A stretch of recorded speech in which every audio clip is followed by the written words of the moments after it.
అత్యాచారం చేసి చంపేందుకు యత్నించిన వ్యక్తిని ఉరి తీయాలని ఆదివాసులు డిమాండ్ చేశారు. కొమరం భీం ఆసిఫాబాద్ జిల్లా జైసూర్లోని కొమరం భీం చౌక్ వద్ద ఆదివాసీ యువకులు నాయకులు నిరసన ధర్నా చేపట్టారు. ఈ ధర్నాతో ఆలస్యంగా ఈ ఘటన వెలుగులోకి వచ్చింది.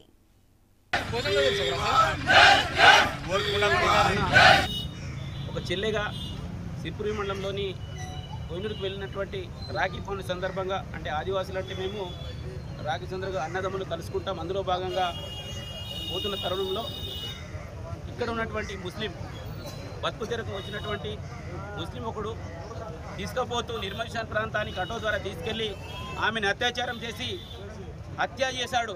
కానీ అనివార్య కారణాలు కొంతమంది చూస్తే మరి హాస్పిటల్లో తీసుకెళ్లడం జరిగింది. ఆమె చావు బతుకులు ఉంది కాబట్టి ఆ మగ్దుం పైన వెంటనే అట్రాసిటీ అత్యాచారం కేసుతో పాటు వెంటనే ప్రజాస్వామికవాది దీని మీద స్పందించాలి. ఊరి తీసే వరకు మేము చెప్తా ఉన్నాం. భారతదేశంలో రాష్ట్రంలో ఉన్నటువంటి ప్రజాస్వామికవాది దీనిపై స్పందించాలి.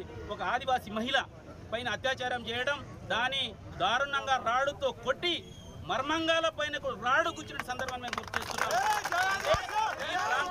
ఈ ప్రాంతం మావా నాటే మా రాజ్యం అంటే ఈ ప్రాంతంలో మేమే